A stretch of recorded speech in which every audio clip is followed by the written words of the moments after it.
នេះគឺជាវីដេអូបង្ហាញពីរបៀបការកាត់ background ចោលពីខាងក្នុង logo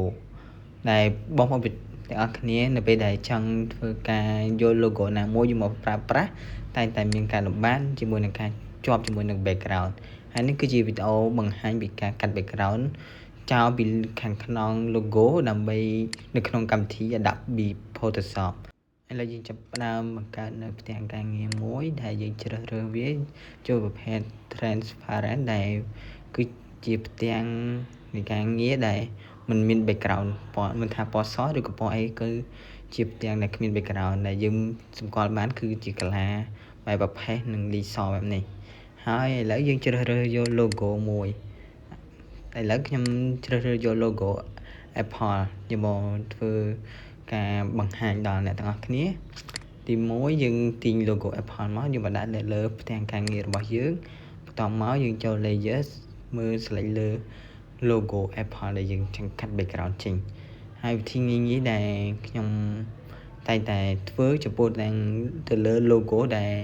មានតែពីរពណ៌ឬក៏ពណ៌តិចដែលគ្មានភាពសាមញ្ញអ្វីច្រើនយើងទី1យើងចាប់ផ្ដើមចូលទៅលើ select ជ្រើសរើសយក coloring ហើយយើង select ទៅលើពណ៌ដែលយើងចង់ remove ចោលអូខេឥឡូវខ្ញុំជ្រើសរើសយកពណ៌ប្រផេះហើយយើងចុច OK ដូចនេះវានឹង select ពណ៌ប្រផេះទាំងអស់ហើយបន្ទាប់មកយើងយកពាក្យ invert ដែល invert ពីពណ៌ប្រផេះយកមកសង្កត់ទៅលើពណ៌សនៃ logo Apple ហើយយើងចុចពាក្យ mask វាដើម្បីលុប background ពណ៌ប្រផេះចោលដូច្នេះសល់តែ logo ពណ៌សរបស់ក្រុមហ៊ុន Apple តែប៉ុណ្ណោះហើយនេះគឺជា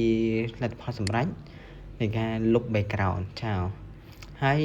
background logo Apple នេះគឺបានលុប background 100% ហើយចំពោះការងារបន្ទាប់យើងធ្វើការ save logo នេះជា file PNG ដើម្បីយកទៅប្រើប្រាស់លើការងារផ្សេងៗដែលយើងតាមតម្រូវការរបស់យើងដំបូងយើងចូលពាក្យ file យើងជ្រើសរើសពាក្យ export ហើយវានឹងលោតផ្ទាំងបែបនេះមកយើងមើលជា file PNG វាមានពាក្យថា transparency ហើយយើងចុច export មកយើងជ្រើសរើសទីតាំងដែលយើងអាចរក្សាទុក file នេះងាយស្រួលក្នុងការ